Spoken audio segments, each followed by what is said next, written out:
Esther Harani with iRunFar, here with Caleb Olson. We're a few days before Trail World Championships in Spain. Yep. How's Spain treating you? Spain's awesome. It's been fun. I've been out here for like 10 days now, and it's been amazing. Last time we saw you, it was a sitting down interview in the heat of Auburn sweltering. Everyone was a little like t-shirts and nothing else. Yeah. And now it's cold. That was right after you won Western States 100. Yeah. What's happened since then? I was pretty out of it in that interview. A lot has happened since then. It's always hard to recover from Western States. I think that is one of those races that like people know that it wrecks you, but like it wrecks you so much more than any other race I ever do. It's a big switch from Western States fitness over to, like you can see behind us, like these kind of mountains are steep and rugged and hard, and it's a lot of hiking and like really uneven terrain. So it's a big change up, but I've had a lot of fun being out in Europe the past few weeks. I've gotten in a lot of good training. I've been out here with my family, so hanging out with my baby and Morgan, and yeah, it's been really fun. Yeah, Europe. Yeah. So when we talked to you last after Western States, you said that you were excited to get back up into the Wasatch to do some more hikey, verty training. Like, how did that go? Like, it went great. Yeah, I did it. I think I kind of took full advantage of like the time between when I was recovered from Western States before I came out to Europe. I got up on a lot of the Wasatch Ridges that I had been really like kind of itching to do during Western States training and hadn't been able to get myself up there. And took some friends on new routes that were exciting and fun. And yeah, just like packed full of action before we got out here to Europe.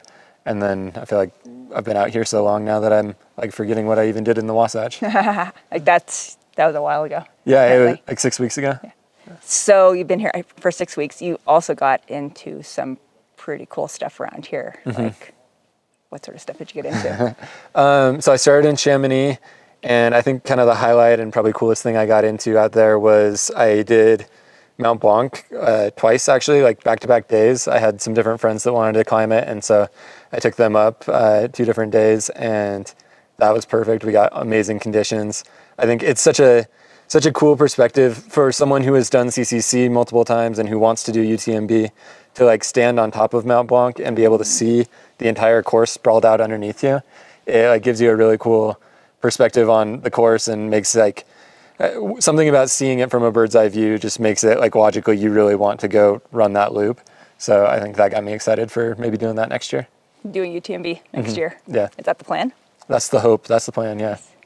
So what's that like going from winning Western States, which is like non-technical, to like going to climb Mont Blanc? Like that's a huge wheelhouse of skills that you have there. Like, is that how you think of yourself as a runner? Like with someone with like a lot of different skills? Yeah, it's funny. I don't think Mont Blanc is as hard as people might think it is.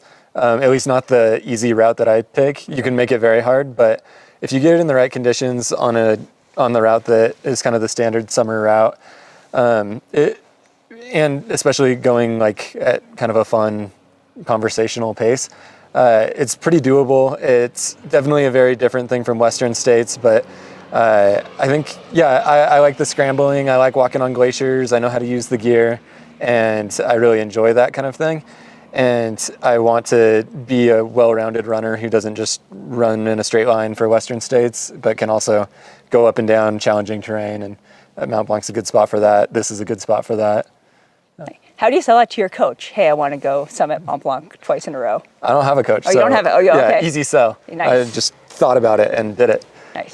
But yeah, I was coached through Western States, and then I have been doing my own thing and having a lot of fun since then, and kind of going more off intuition and feel and seeing what seems right each day. And a double Mont Blanc, why not? A double Mont Blanc felt right. I love it. Yeah. So you seem to like the technical stuff. So this is probably something that you're loving. Like everyone on this, the word on the street is this is a pretty technical course around here. Like, how long have you been in Spain? Like, have you seen the whole course? I've seen the whole course. I've been here, I think about 10 days, and seen every mile of the course, some of it multiple times. And I don't remember if it was, I've done a lot of like recceing the course with Jim and Adam. And one of them said that this feels like the kind of route that you would plan with your friends if you were just looking for a fun adventure on a Saturday. Less like a race course and more like a how can we connect these passes and ridges and stuff in a fun, interesting way. I think that was a good way to describe it because it's unlike any race course I've seen before. It's definitely really challenging terrain. A lot of almost kind of feels off trail, just walking up like steep grassy fields to ridges. And I think it'll be really interesting. I think it's the kind of race and terrain that gets me excited and makes me think that hopefully I can use some of the skills that I've got on technical terrain. So do you think it really plays to your strengths? It plays to what I want my strengths to be. I haven't really proven yet that I can do super well at a race like this, but it's what I want to be good at. And so even if it doesn't end up playing to my strengths, it will be a good learning experience and help me do better at this sort of thing in the future, I think. Have you done any other races that this is at all comparable to? It's maybe sort of like a much steeper version of Ultra Trail Cape Town. Okay. That's maybe the most similar in terms of terrain that I can think of, but it's just not quite as steep. Maybe the Innsbruck World's Course in 2023 was a bit like this, but I would definitely say this is more technical and more sort of off-trail feeling. But Innsbruck was equally steep or steeper. What was Innsbruck like for you? It was such a cool experience to be on a Worlds team out there. I never really had thought that I would get the opportunity to do something like that. So I loved that aspect of it. The actual race was really, really hard. I was underprepared, and both in terms of training and execution on race day was just not good. I think I came in 90th place. So lots of room to improve on that. And you've changed a lot as a runner since then. I'm assuming you feel better prepared. Yes, going into this. Yeah, I don't think I'll have the same experience this time. I've come a long way in 2 years, and I think I'm a very different runner now. And did you finish Innsbruck and be I want to go back and do another Worlds team? Totally, yeah. I immediately thought okay, this is a decision point. I need to either give up running competitively or double down and figure this out because I can't do that again. Yeah. And yeah, I pretty quickly it was if I ever get the chance to be on a Worlds team again, I'm going to take it seriously and I'm going to have a very different day. What do you think it was about being on a Worlds team that sparked that?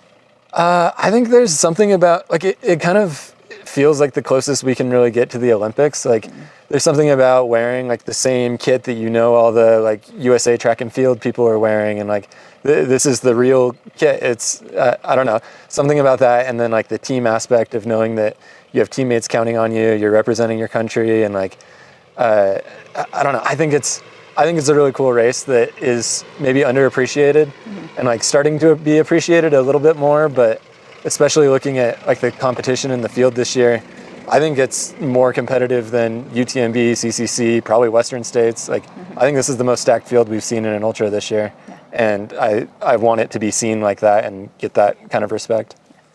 And does a team aspect, does that change how you're going to approach the race?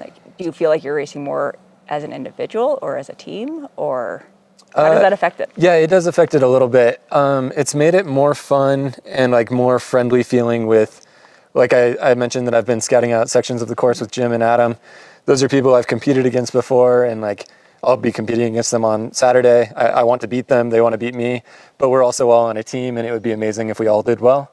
And I think it helps have that sort of friendly aspect that isn't always there.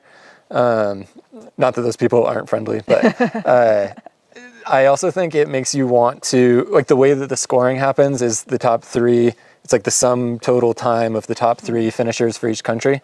So it makes you really every second matters. It makes it so that even if you're winning or even if you're bonking, you want to squeeze every minute out of yourself that you possibly can, because if your team ends up needing you as a scorer, you want to put them in as good of a place as possible. Mm-hmm. So I think that's more motivating than normal. Because did you race collegiately? I didn't. You didn't race. So this is maybe the first time you've run as part of a team. I did high school cross country, okay. So I got a little taste of it there. But yeah, it's not often that I get to race as a team. Yeah, I think it's a unique aspect of this. Yeah. Well, best of luck. Thank you. And we'll see you out there. Sounds good.